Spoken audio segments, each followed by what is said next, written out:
and welcome back to another episode of Soundcheck. I'm your host, Yasmin Yilmaz, and today's guest is a DJ all the way from Norway. His name is Mathias Hillz.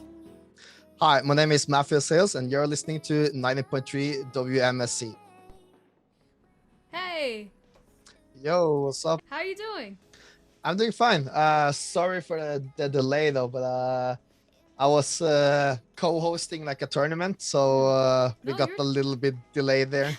You're perfectly fine. I just want to make sure because my email has been bugging, so I was like, oh my god, what if my email didn't send? But you're totally good. You're good. Yeah. Okay, awesome. So yeah, I just actually was doing an interview with Abby like a couple of hours ago, so this is the second one of the day. So we'll start off with an easy introduction, just so that the listeners and viewers get to know you. What's your name and where are you from? All right, so my name is Mathias, and I go by the artist name Mathias Hillz. And I'm a producer currently located in Norway. All right. So when did you start getting into electronic and EDM in general? Oh, that's a long story, but I'm gonna try to keep it short. So I basically started with electronic music when I was around 13, I think.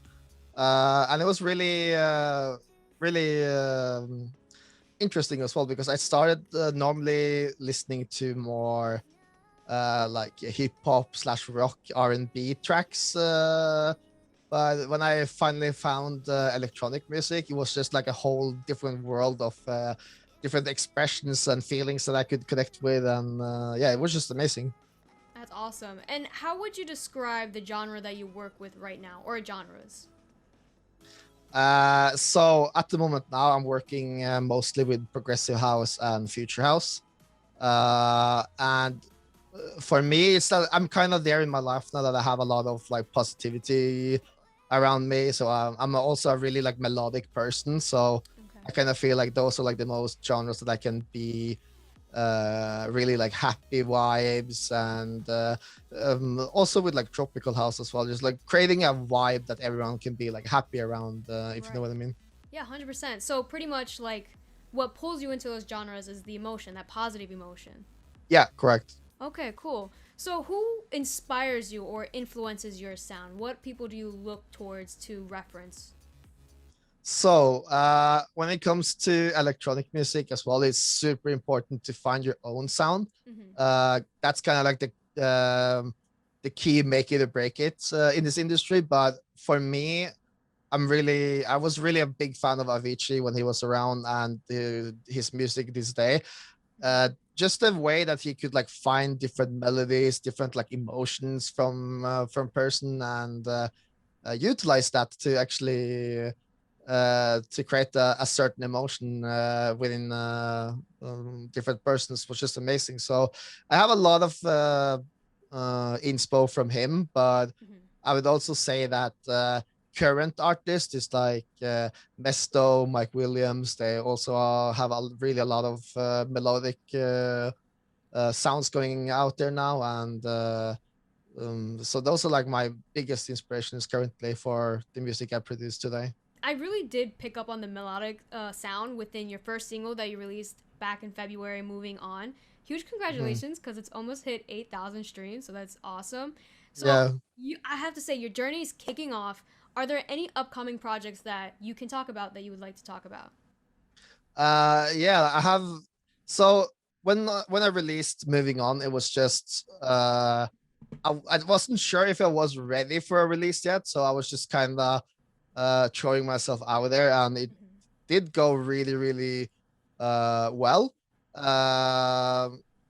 And I actually got a lot of DMs from vocalists around the states that wanted to work with me. So I currently do have some projects coming up that I'm currently working with, and yeah, it's just like a whole nother level of experience now, because now I'm kind of writing a song from scratch. Like I get to choose the lyrics in the song, what the like kind of the meaning of the song, and that kind of changes like the whole production side to a whole nother level as well. So it's quite interesting to see how everything lays around just by getting yourself out there, you know. Exactly, yeah. And I gotta say, like, I'm looking forward to what you make, because one thing that you talked about last night, for example, about putting the emotion in the music, you know, Mm-hmm. it's you said something that Abby even brought up in the interview about like how music is a universal language, and I have to Yeah. say that with moving on, like that was like a perfect representation of what you're trying to portray. So I'm 100% looking forward to it. So my next question is: you worked at venues such as Nova Nightclub Stavanger, hope I'm pronouncing that right, and Yeah. Cocktail Fabrikken. Did I pronounce that right? All Yeah. right, cool. So what venue has been your favorite to perform at, and then why? Okay, so that's super hard. I would say both venues are like really good because like I have a sentimental value to Cocktail Fabric because that was like my first venue that I played at.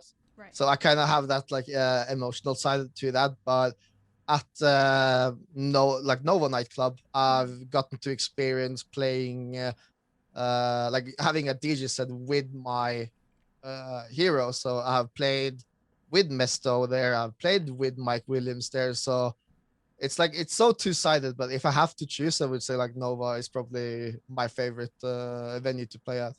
Now we're going towards our next part of the portion of the interview, and I call it vibe check. So it's pretty much a list of Mm-hmm. questions, and whatever's the first answer to come to mind is what you put down. So first question: how would you describe your dream tour? What are like some locations that you really want to perform at? Oh, US. Okay. 100% the US. No, but like I always have had something to do with the States. I ask every American person I meet, like, where would you suggest to go for a holiday, you know? But also because that I'm looking at that, all of my fans currently are like 80% of them are in the US. So Wow. it would have been uh huge for me to actually go there and perform for my fans instead of performing for someone that don't really know me but potentially could be a fan down the line as well. Right. So that opens up to my next question is what are some dream collaborations that who are people you would really want to collab with for a song? I would uh, I would say that my favorite collab would have been with Krewella. Okay. The only reason for that is because they bring a more kind of ragey vibe to where I could at least think that I could be the melodic side of the collab, if you know what I Okay. mean. Yeah, 100%. So I think that would have been like a cool collaboration overall. Yeah, they definitely like their music just makes me want to go party, and then with Mm-hmm. your synth, with like the melody, that just has to blend so nicely. So yeah, I 100% agree with that. Yeah. Going off of that, what concert or festivals are you looking forward to attending or being part of when this pandemic ends? Oh, I have so many. Like I actually skipped Tomorrowland 2019. Okay. And I said, okay, 2020, it's gonna be the year. Like Right. I was gonna go to Miami Wow. Ultra. I was gonna go Nice. to Tomorrowland 2020 as well. But yeah, during the pandemic, everything shut down, and Yeah. then I like actually started on my production side because now I know, okay, I can't go out and play, I can't do shows, so now I'm just gonna focus on doing my music Right. and just go hard from there. But I really looking forward to attending like the biggest like industry named festivals again. How would you compare like DJing versus producing, like pros and cons? Oh, that's a big difference to be honest. Like Yeah. you can be a composer, you can be like a musician, but when it comes down to, I'm gonna do Kygo as an example here. Mm-hmm. He was only producing music, and it suddenly came down to, okay, next week you're going to France and you're going to do your first show.